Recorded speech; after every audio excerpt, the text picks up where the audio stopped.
the credit really for the idea goes to Portland Ballet, because they came to us to say, what can we do together? How can we collaborate? And that conversation over at Portland Ballet a year and a half ago or so led to this. Roberto, your thoughts about the experience? It was a wonderful experience. I was really pleased to be involved with this production, and it's nice because three major companies work together here. Portland Symphony Orchestra, they have asked as a guest, Portland Ballet, and Maine College of Arts to create the costumes and design. So that was a great collaboration for all of us. Yeah, it really did feel like a great community celebration. I should also tell you that I've known Margaret for a long time, and I know her as a singer of early music. You know, her specialty is French Baroque and that sort of thing. So what is this like to go from French Baroque to Alice in 1969? Terrifying? No, really fun. This is without a doubt the most exciting and scary and fun piece I've ever been a part of. I think I've worked harder on this score than any, I mean, that's safe to say, than any score I've ever sung before. So it was an incredible experience, actually. Having David here was wonderful.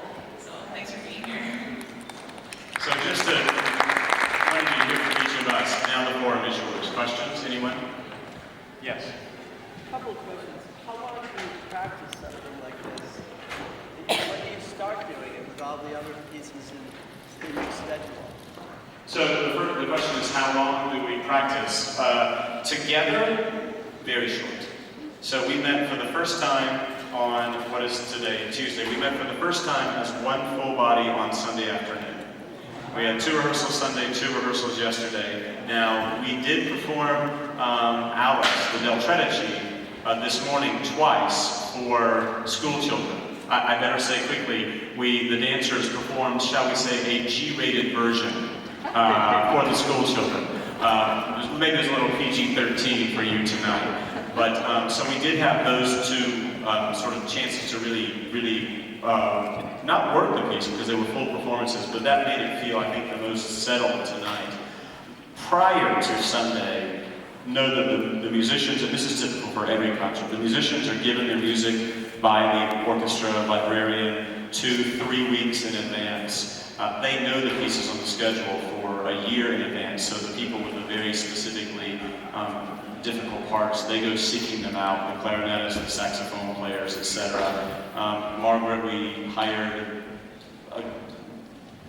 several months ago, so she's had X number of months to work on this. The dancers have been working since. Yeah, with the dancer we started working about in the middle of September, but I started work on the piece in about March, just thinking about everything involved. It was a very challenging. It's an unbelievable amount of pre-planning that gets us to that first rehearsal. Yeah, and I've been studying the score like Margaret said, one of the hardest scores I've ever learned. I've been studying it for a year now, so all of this comes together at this point. Yes. Robert, why did you make the decision to have your back to the dancers?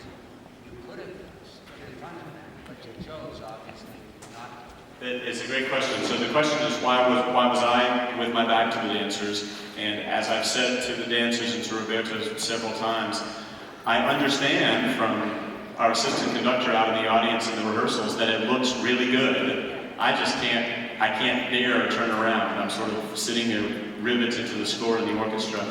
We went through a lot of kind of permutations in our discussions initially. When we met with the ballet, the first idea was that we would do the first half of the concert on stage, just an orchestral concert, and then during intermission, move the orchestra into the pit and actually perform the work in a standard ballet fashion. Actually put the orchestra in the pit and make it a ballet.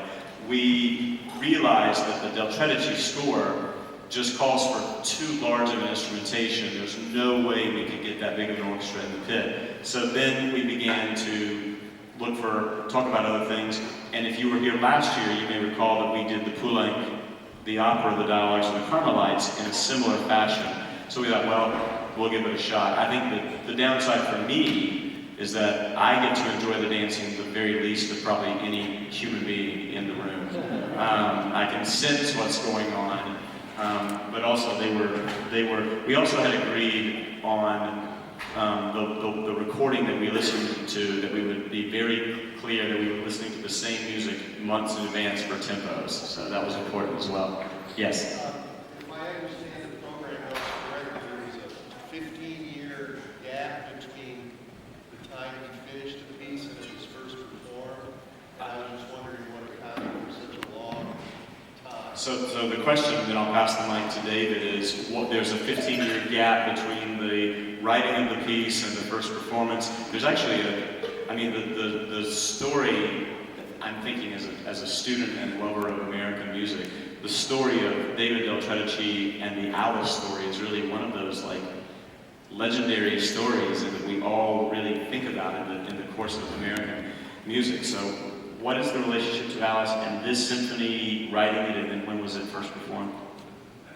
Well, after I wrote it, I cut it up into commissionable pieces. So it was all done in those 15 years, but not at once. So I never heard it all. And then when I wrote it, I didn't really know much. And then I wrote and had other pieces done, and other Alice pieces. And I went back to this early one and rewrote it in 1976. So it changed a lot. Did you write?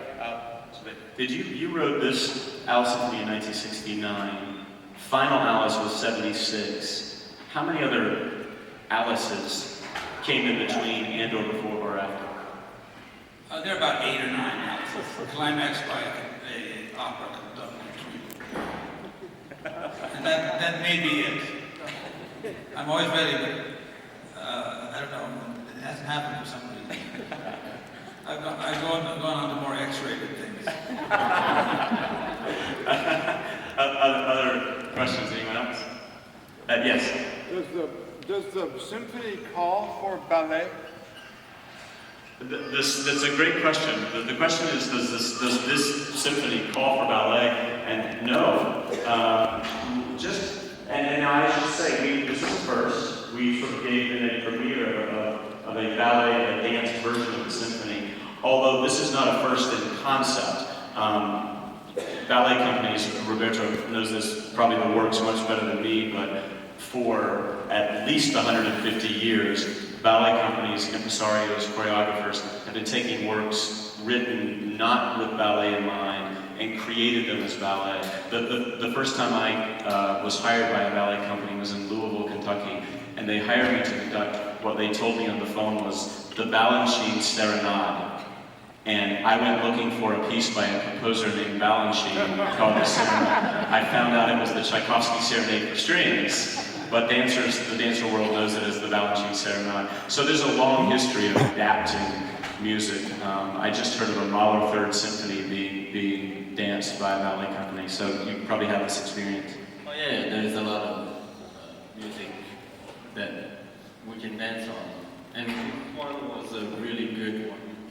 Very challenging one, and very spicy one, I can say. Yes. In fact, I love the way you spiced it up. And I felt that you came from a non-Alice tradition, so you saw it in a fresh way. And I like that very much. Thank you. Well, one or two last questions? Yes. I just want to give a great kudos to the costumes. They were fabulous. You're here to Maine College of Art for those costumes. Really fantastic. Anyone else? Listen, this has been talk about a wild ride. What a fun ride this has been. And next time we see you in a Tuesday classical, it will be a different world altogether. The Beethoven 8th Symphony and music of Richard Strauss. If you come in Sunday and 2 Sundays, you have Brahms' Second Piano Concerto, a new work by a wonderful living composer named Cynthia Wong, and Stravinsky Petrushka. So a great evening, afternoon coming. Thank you all so much. Thank you, Roberto, David.